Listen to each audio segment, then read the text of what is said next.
आज अपनी यादों की खिड़की खोलते हैं रफ़ी साहब से जुड़ी हुई कुछ दिलचस्प बातों के साथ। शुरुआत करेंगे साल 1960 में आई एक फ़िल्म से जिसका नाम था घूंघट। घूंघट को रामानंद सागर जी ने डायरेक्ट किया था और प्रोड्यूसर थे एस वासन।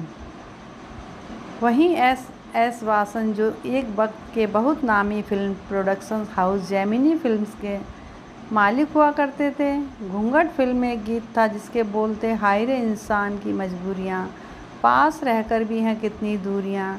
ये गीत लिखा था शकील बदायूनी जी ने और इस गीत को संगीतबद्ध किया था रफ़ी साहब ने और ये गीत गाया था हम सभी के चहेते रफ़ी साहब ने।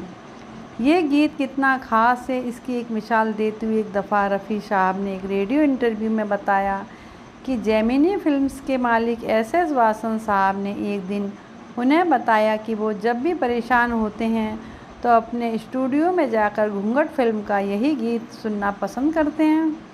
गीतकार राजेंद्र कृष्णन की बेटी की शादी दिल्ली में हो रही थी। फिल्मी दुनिया के उनके काफ़ी दोस्त भी शादी में शरीक होने दिल्ली गए थे। ना सिर्फ बॉम्बे बल्कि साउथ फिल्म इंडस्ट्री के लोग भी उस शादी में शिरकत करने आए थे। शादी समारोह चल ही रहा था कि राजेंद्र कृष्णन रफ़ी साहब के पास आए और बोले कि तुम कोई गीत वगैरह सुना देना। रफ़ी साहब ने कहा, अभी नहीं, विदाई के वक्त में गीत गाऊंगा। आखिरकार जब विदाई का वक्त आया तो रफ़ी साहब ने कहा, बाबुल की दुआएं लेती जा जब तुझको सुखी संसार मिले। इस गीत ने शादी में आए लोगों पर इतना प्रभाव डाला कि उनकी आंखों में आंसू आ गए। खुद एक्टर राजेंद्र कुमार भी अपने आप पर काबू ना रख सके। वो सुबकते हुए रवि जी के पास आए और पूछा, ये कौन सी फिल्म का गीत था? रवि जी ने उन्हें बताया कि ये नीलकमल फिल्म का गीत है। रफ़ी साहब को लेकर रवि जी के दिल में एक दुख हमेशा रहा। किस्सा यूँ है कि 1947 में भारत के आज़ाद होने पर दिल्ली में जो जश्न रखा गया था उसमें सरकार ने मुकेश जी व रफ़ी साहब के गाने के लिए बुलाया था। नौजवान रवि उस ज़माने में रफ़ी साहब के बहुत बड़े फ़ैन थे। उन्हें किसी तरह पता चला कि दिल्ली के फतेहपुरी इलाके में स्थित कोरोनेशन होटल में रफ़ी साहब ठहरे हुए हैं। रवि जी अपने कुछ दोस्तों संग रफ़ी साहब से मिलने होटल चले गए और थोड़ी सी मशक्क़त के बाद उनकी मुलाकात रफ़ी साहब से भी हो गई। उस दिन रवि जी ने रफ़ी साहब के संगीतकार बनने की ख्वाहिश जताई। रफ़ी साहब ने तब उनसे कहा कि संगीतकार बनना चुनौतीपूर्ण काम है, पहले तुम्हें बहुत कुछ सीखना होगा। वो मुलाकात तो वहीं ख़त्म हो गई।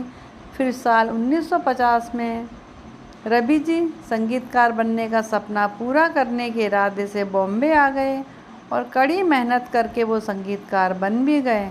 साल 1955 में आई फिल्म बच्चन में पहली दफ़ा रवि जी को बतौर संगीतकार काम करने का मौका मिला और उन्होंने रफ़ी साहब का इस फिल्म के गीतों को आशा भोसले संग गाने के लिए साइन किया। इस फिल्म का पहला गीत जो रफ़ी साहब ने रिकॉर्ड किया था उसके बोल थे, ओ जाने वाले बाबू एक पैसा दे दे। ये गीत जब रफ़ी साहब रिकॉर्ड कर रहे थे तो उन्हें याद भी नहीं था कि रवि वही लड़का है जिससे कुछ साल पहले वो दिल्ली में मिले थे। पहले तो रवि जी चाह रहे थे कि रफ़ी साहब को 1947 वाले उस दिन की याद दिलाएं, लेकिन फिर उन्होंने सोचा कि फिर किसी दिन उस दिन के बारे में रफ़ी साहब से बात की जाएगी, लेकिन वो दिन कभी नहीं आया। रवि जी ने अगले कई सालों तक रफ़ी साहब के साथ काम किया, लेकिन वो कभी भी रफ़ी साहब को उस दिन की याद ना दिला सके जब वो दिल्ली में पहली दफ़ा उनसे मिले थे। 1980 में रफ़ी साहब की मौत हो गई और वो बात रवि जी के दिल में ही रह गई। बाद में रवि जी ने अपने कुछ इंटरव्यूज़ में इस घटना का जिक्र ज़रूर किया, लेकिन रफ़ी साहब से इस बारे में बात करने की उनकी तमन्ना पूरी ना हो सकी। धन्यवाद।